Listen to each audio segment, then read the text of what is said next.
je suis Aurélien Bernier, je suis journaliste et auteur.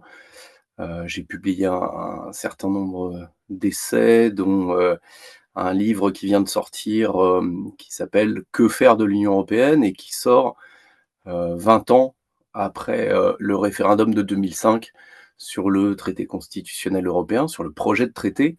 Donc c'est évidemment pas un hasard, c'est, un livre qui, revient sur, les possibilités de sortir du carcan néolibéral européen.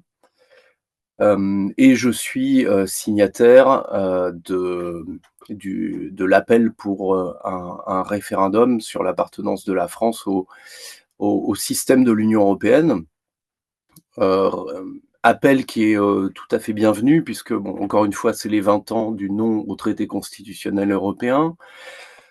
Hem, non qui est, une véritable victoire, même si, le résultat nous a été volé ensuite avec, l'adoption du traité de Lisbonne.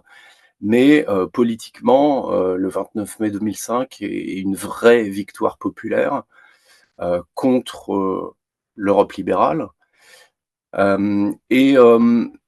Pourquoi relancer une initiative? Parce que les choses, se sont, encore aggravées, depuis 2005 quand on dénonçait l'ultralibéralisme de l'Union européenne, le déni de démocratie.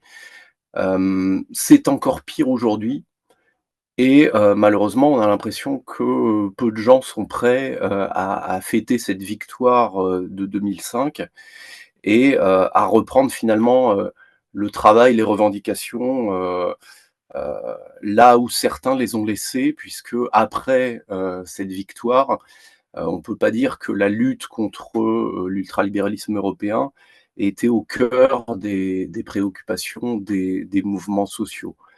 Alors les choses se sont aggravées, parce que la libéralisation, a évidemment continué, et parce que dans certains domaines, l'Union européenne est allée, encore plus loin et bon, pour prendre un exemple, je parlerai, bon, d'un sujet sur lequel je travaille par ailleurs, qui est, l'énergie, les politiques énergétiques et ce sujet montre bien, la perversité, du fonctionnement de l'Union européenne puisque, on le sait, les énergies, de réseau, sont ouvertes à la concurrence. On a, une privatisation, rampante qui, se met en place depuis un certain nombre d'années, depuis la fin des années 90 et en fait cette ouverture à la concurrence n'était pas du tout prévue, dans les traités. Le traité de Rome, heu, bon, qui évidemment prévoyait des conditions,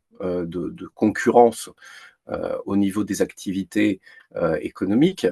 Le traité de Rome a été rédigé, de façon à ce que les services publics soient justement épargnés par l'ouverture à la concurrence et c'était une revendication de la France qui, a obtenu un compromis, sur la rédaction de ces articles et en fait, c'est par, une interprétation de la Commission européenne et par une interprétation de la Cour de justice, que les services publics ont été, heu, considérés comme des activités économiques comme les autres et donc soumises à la concurrence et cette construction, d'une jurisprudence en la matière, évidemment, contourne la volonté politique de départ qui était de préserver les services publics et donc, bon, une fois que, le «tournant libéral» entre guillemets, a lieu à la fin des années 70 et au début des années 80,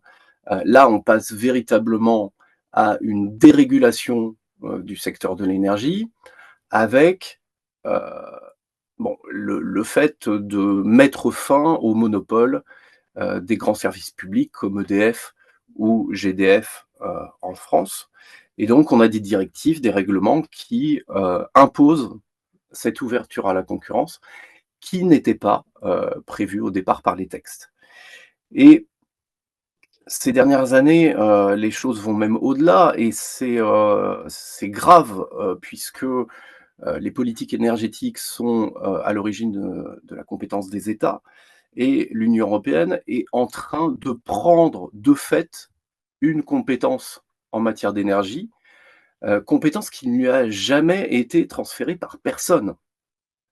Alors elle le fait, bon, par ces politiques, de concurrence, en dérégulant, le secteur de l'énergie. Elle le fait aussi par, ses politiques pseudo-environnementales, puisque, l'Union européenne a compétence en matière d'environnement. Mais bon, on le voit, elle, promeut, le productivisme, que ce soit dans l'agriculture, que ce soit dans l'industrie. Elle édicte des règles en matière d'environnement, mais finalement qui vont à l'encontre de ces politiques générales, hein, et qu'elle impose aux États.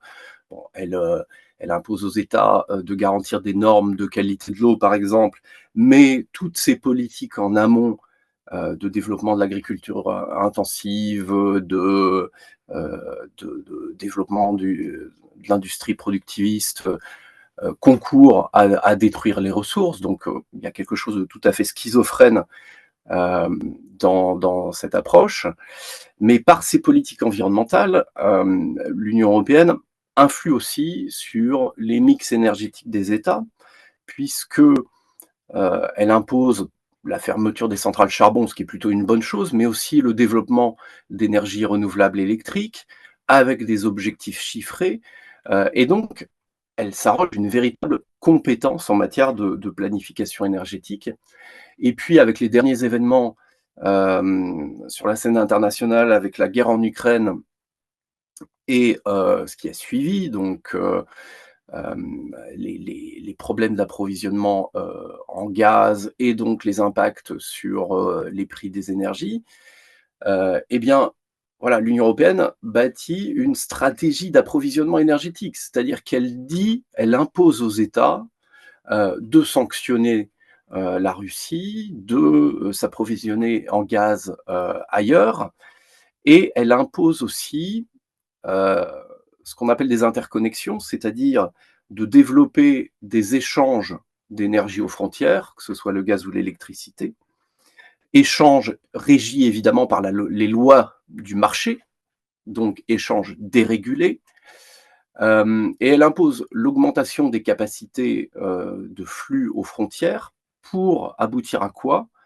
Pour aboutir au libre-échange de l'énergie à l'échelle européenne. C'est-à-dire, ce libre-échange qu'on critique depuis, des années, des décennies, avec des marchandises qui circulent d'un bout à l'autre de la planète, sur des porte-conteneurs, sur des bateaux, et qui permettent d'importer, des produits fabriqués à l'autre bout du monde dans des conditions sociales, environnementales, détestables. Eh bien, ce libre-échange, l'Union européenne veut l'imposer pour l'électricité et le gaz, c'est-à-dire que l'électricité produite, en Croatie puisse, traverser les frontières et approvisionner, l'Allemagne, que l'électricité française puisse, aller en Italie, en Espagne librement, et que ce soit les opérateurs du marché, qui gèrent ces échanges. Donc c'est un véritable vol, puisque tout ça n'a pas été, écrit, n'a pas été, validé, par les États. Ça se fait progressivement de façon larvée. C'est une c'est pas un transfert de compétences, c'est, une confiscation, de compétences par les instances européennes pour libéraliser un secteur qui économiquement est très important et qui stratégiquement est absolument essentiel. Voilà, donc c'est un exemple parmi d'autres de la nocivité, de l'Union européenne, de voilà son caractère antidémocratique, qui nie, la souveraineté des peuples, et des États. Voilà, il y a beaucoup d'autres domaines dans lesquels, c'est, à peu près la même chose, et c'est, une des raisons, qui doit pousser, les gens à signer cet appel, pour un référendum. Donc je vous invite à le faire et à ne pas laisser tomber dans l'oubli, cette date du 29 mai 2005, et à reprendre, le combat, continuer le combat, contre, l'Union européenne et contre, ses orientations ultralibérales et antidémocratiques.